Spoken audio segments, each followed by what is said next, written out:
2 weeks ago, we built a drop with wood found in the forest we were working in. It was a multi-day project, and the anticipation to be the first to send it was high. But when the time finally came, I choked.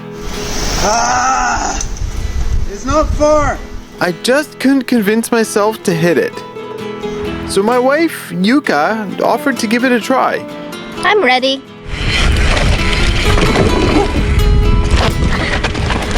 I sent too much! With Yuka being the first one to send it, I asked you guys, what should we name the drop? Well, my patrons suggested the cake drop after Yuka's love for cake. And while that was a great name, you guys on YouTube had different ideas. And well, with pretty much everybody in agreement, the drop shall now be known as the You Can Do It drop. It's pretty much the perfect name for it, and I'm pretty proud that she had the ovaries to send it. I sent too much! A week later, we used a wooden ramp to build, test, and tune a dirt jump after the drop. It ended up working well, but the berm after the dirt jump ended up being a bit of an issue for some.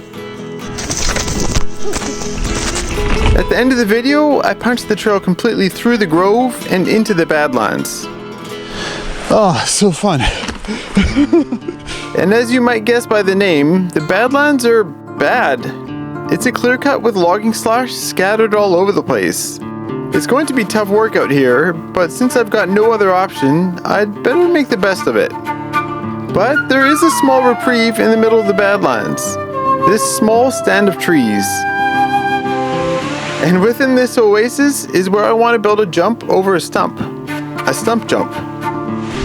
But before we do that, we need to build a trail through the clear cut to get to the stump jump. So with a bit of help from Bobby, we managed to cut a small climb over to the stand of trees. The next day, Bobby and I returned to work on the stump jump. My friend Quinn also came out to help. And before we built the actual jump, we needed to create a good, fast run-in. And this meant a berm. So while Quinn pulled out all the slow-rolling, soft loam, I needed to find some solid backing for the berm. Luckily, there are plenty of trees around that will be perfect for this. All I had to do was delimb the tree and then cut it to the right length. Bobby then cut a notch into the end to get it to fit around a tree that's next to the berm. The next task was to move our freshly cut log into position. Yeah. All right. The extra hands here really are what makes this all work. And with the far side slotted into the lower tree, Bobby cuts another notch into the other end. Perfect. And he and Quinn slot it in. We continue the process with more logs to extend the backing of the berm. While Quinn and Bobby dig some gold mines to fill in the berm with non-organic dirt, I've got a stump to cut down that is directly in the line I want to take. Soon, Yuka arrived with some friends, and the whole gold mining operation accelerates, which is perfect because there are a ton of rocks in this area, making for slow excavation.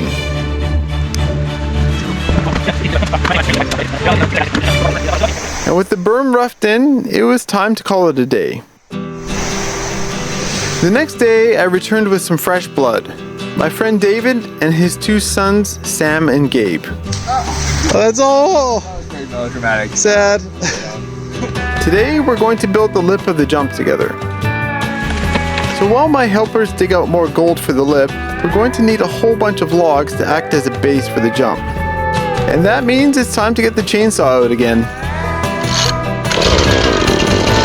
And speaking of which, the chainsaw is turning out to be one of the most valuable trail building tools. The fact that you can cut logs to size so quickly is super valuable. With a bit of help from David, our once flat ground is starting to take shape. After throwing the dirt on, we realized that we need a kind of wall to contain the dirt, and to keep it from sliding off the sides. A couple of logs will do the job just fine. A few nails and they'll stay in place. And with the gold that David, Gabe, and Sam have been mining, we've got a pretty decent looking lip. But at around this point, they had to leave. So I spent the rest of my afternoon shaping the berm and jump to work well with each other. I'm not a pro at this, but the general idea is to remove any undulations and to smooth things out to give the rider a better chance of making it over the jump. It's subtle work that's hard to see on camera, but it's important to get this right. The next day, it was finally time to build our landing. Hopefully we could get this done and send the jump for the first time. Bobby and Yuka came out to help, but we also have a special guest pitching in. Jordan Boostmaster has a ton of experience with dirt jumps, and well, I wanted him to be around to make sure we were getting it right. So, first things first, we needed to run out for the landing. So Jordan and I quickly smashed in a bench cut. And if we turn our camera around, we've got where our landing is going to be. Like the lip, we've got to pile a whole bunch of logs here.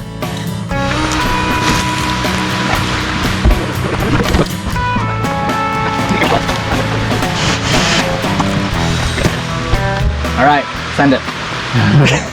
Meanwhile, Yuka's been mining gold and leaving a pile to use on the landing. Thank you for your golden dirt. Beautiful golden dirt. This is the biggest hole I ever dug. It's the biggest hole. What? What? The biggest hole you ever dug? Yeah. You grew up. Nobody people doesn't dig a hole. You used to live on a farm, no? Yeah, but we don't like the hole. Oh. Dig a hole. Next, we used rocks to fill in the cracks between the logs. Bobby opens up the landing on the right, and I bring in a few more logs to hold everything in. Bobby and Jordan start shoveling Yuka's dirt into the landing, and I bring a few more logs to crib in the run out. While Jordan shapes the landing, Bobby and I start cleaning up the area where the dirt pile was. And oh boy, was it ever a mess of roots and stumps. Is this your favorite job? Love stumps.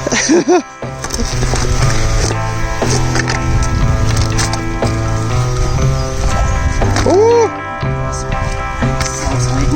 Beauty. Sick. There's one. Now the big one. I'm hoping that was the relatively more difficult. This one might be. I think we can just cut it down. And the fact that it's rotten means all the small little tendrils have rotted away. Which will hopefully make it easier to get out. Yes, in my experience it is, but it's still pretty large. And well, even though it was rotten, let's just say it quickly earned the nickname the Hell Stump. It was basically hidden under the top layer of loam, and it's not something I saw when I was flagging the line. In fact, I'm worried the whole clear cut could be filled with these. But with all of us working at it, we finally prevailed. Oh my god. Yay! Yay! We certainly burned through a lot of time because of it, and there isn't much light left in the day to finish off the feature. But undeterred, we kept working. And eventually we got to the point where it was rideable. And look at that gorgeous landing that Jordan has polished up. So we headed back to the vehicles, suited up, and got our bikes out. I showed Jordan the top part of the trail in the grove, and we got warmed up on the You Can Do It drop.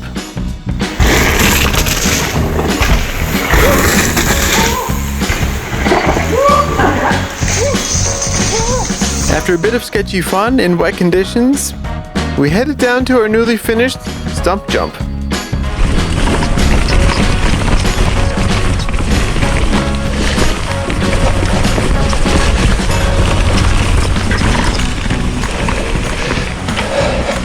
Oh, there's a little chipmunk waiting for us. That's hilarious. He's checking out the jump. Bobby brought his tape measure down to see just exactly how long it is. 14. 14? Oh, that's not so bad. But it's time to get down to business. And Jordan is all business. After a few roll-ups... Oh, sweet. It works perfectly. Landing is so nice and smooth. Yeah. Oh yeah, you landed exactly in the right spot. Sweet. Let's see him do it a couple more times. Alright. I'm not nearly as experienced as Jordan when it comes to jumps, but after a few roll-ups to get an idea for speed, Yeah, I definitely have to go a little faster.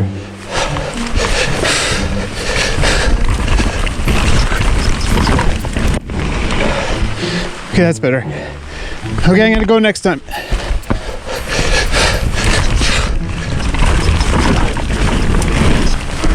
Oh.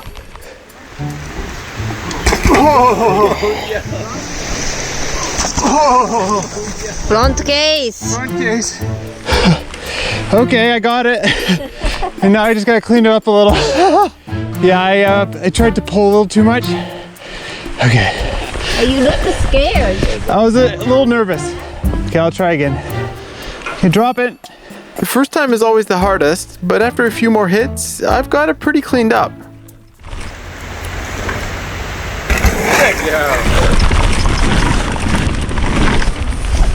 Sick. That's better, right? Yeah, you completely cleared it. Yeah. So yeah, the stump jump is now in play. The run-in is still running a little slow right now, but with a few adjustments here and there and some dry weather, we should be able to send it a little deeper in the future. Sick. That's fun. This feature was definitely a bit of a mission to complete though, as the dirt was not nearly as easy to mine here. And with those surprise stumps hiding in the ground, we nearly didn't get it finished in the 4 days I gave myself to do it. So thanks for coming out, guys. Like, I couldn't do this without you guys, and it's super helpful to have 4 times the hands. So it really is true. Trails don't build themselves, especially when you want to build some big, interesting features.